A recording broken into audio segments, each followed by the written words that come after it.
Hey guys, it's Jason with Kentucky Sustainable Living. Got a video coming up. We did the zombie perimeter fence, got it pretty well finished up. So what I've done is come in about 20 feet off the property line to keep a grown-up area where anybody can't see back here, the house, the shop, that kind of stuff. So what I started doing was clearing that line and then coming up along our driveway and driving T-post on it to get our, and then come around the kids' play yard, that kind of stuff, the chicken coops, and coming back down around the shop to where we could have some temporary electric fence put.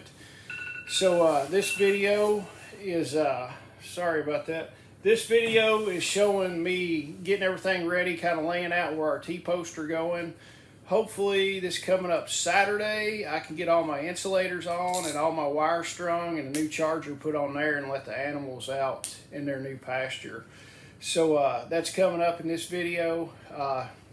Hope you like it, share, like and subscribe, and also some housekeeping stuff. We've got our festival coming up in October 28th and 29th. The website is KentuckySustainableLiving.com. Go check it out, check the website out. It's got all our speakers, or most of our speakers that are going to be there. We're still waiting on some bios from some people. Check it out. Look at Eric from Porterhouse and Teal. He is going to be doing a plant guild class on Friday. That's a paid class that you have to sign up for.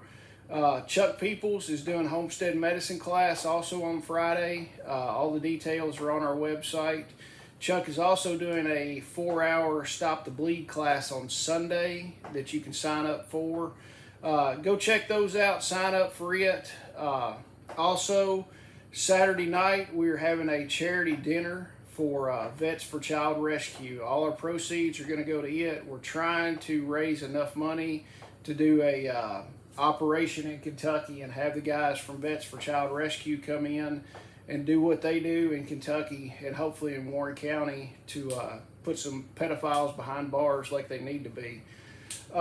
We've got that. Also, one other thing, if you will, if you're going to come to the festival, sign up for the email list. That helps us get a better number on how many people are going to be there for our concessions that we're going to have. It's nice to know how many people will be there so we can tell the people that are doing concessions about how many people to expect. Guys, the event's free. The only thing that you have to pay for is any extra classes that you want to take on Friday and Sunday. But other than that, we'd love to see you out there.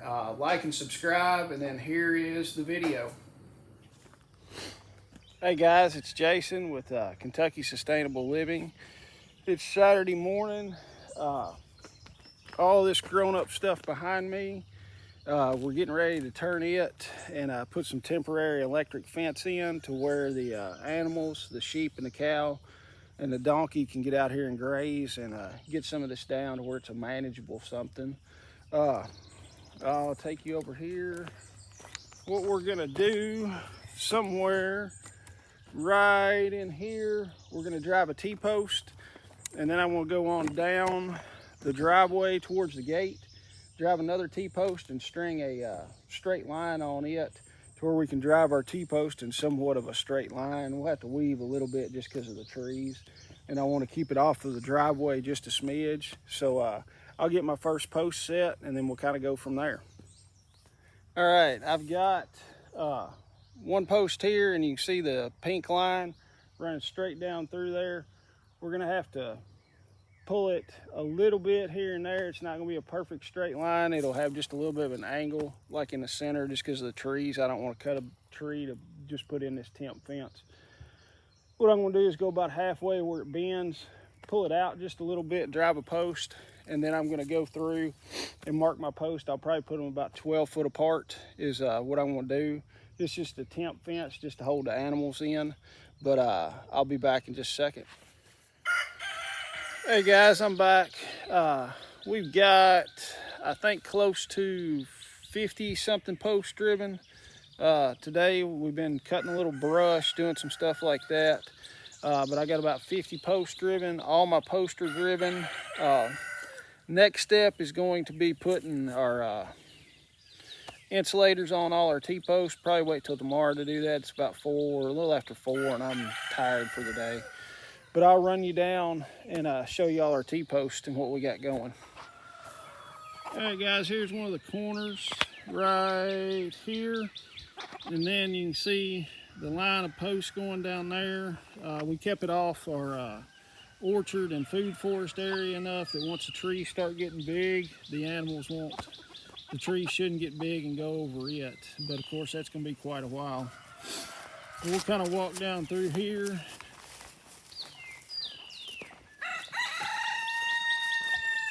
You can see our post. I just eyeballed the spacing on it. I wasn't gonna take the time to measure it. Hell, it's just all temporary, so honestly, it wasn't really worth it to me. And you can see right in between, there's another post and there's a post, and we get down to the corner and shoot down the driveway now. All right, this is corner post right here. That makes the turn going up towards the house.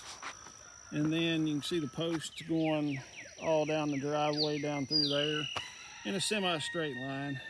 It's straight enough for a temporary fence. Eventually, we're probably gonna put a plank fence down the driveway just to make it look a little bit nicer. But I wanted to go ahead and get this in because, as you can see, as grown up as everything is, the animals, we're gonna put the sheep and my cow in here and let them just have a whirlwind of eating everything down.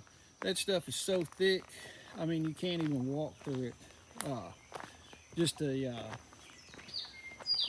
all the briars, whatever, the rose bush, the wild rose bush that they call it, is just grown up in there. All kinds of small trees, stuff like that. And then we'll get on down to the other corner. All right, right here is where we turn to go up through there, and you can see the post going on through there. I took the bobcat and came in here and cleared a lot of this where I'd have room to work. Of course, all this will grow back up anyway in a few months. Especially with letting some of the sun in here, it'll grow. Right in here, you can see from this post to that post right there is a big space, but right in here is where my water line comes in, and I know it's right in here somewhere.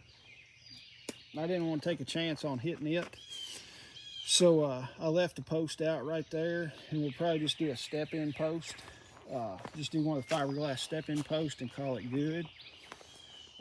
Didn't want to worry about that. As you can see, I took and cleared everything. We've still got a real nice buffer on the neighbor's property. You can't see anything on the neighbor's, that's what I wanted. I wanted to keep a nice 20 to 25 foot buffer, just all grown up. And everything on the left-hand side of those fence posts will stay natural and stay grown up. Everything in here is where the animals are gonna have to start eating down. We'll start creating a silvo pasture in here. I'm gonna let the sheep come in and graze and browse, and the cow come in, eat all this stuff, and then after they eat a bunch of it down, then I can get in there and start working and clearing out some of the scrub trees and stuff like that and let a bunch more light in.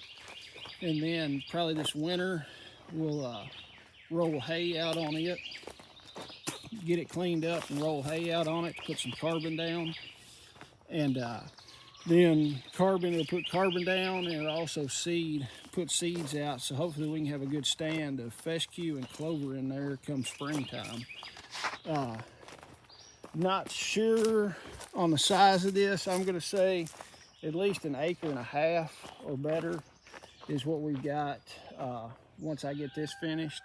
So it's really gonna add to some of our area to where we can rotate everybody around. And this just keeps on going down. We can walk it. Comes down, it makes a 90-degree turn, and I can shoot straight on over to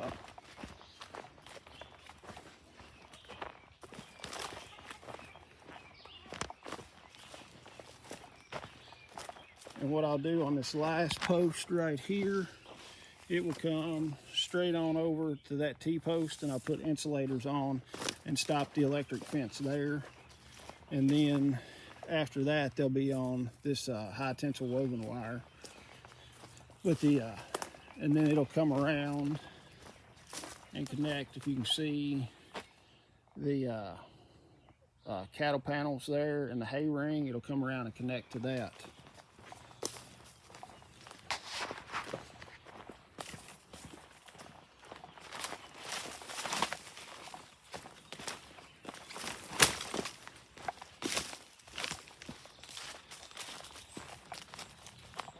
And then what I've got here, I got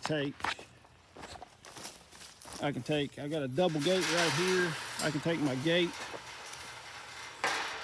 slide it, chain it, and then the T-post right here, it will be the last T-post in the line for electric, and it goes right on up through there. And then once it gets past the trailers, it turns 90 behind the electric pole and goes up. So that's what we've got. We got a lot of stuff done today. Tomorrow we'll wind up putting insulators on and hopefully get most of the wire strung where I can get these guys out here next week sometime. Thanks for watching, guys.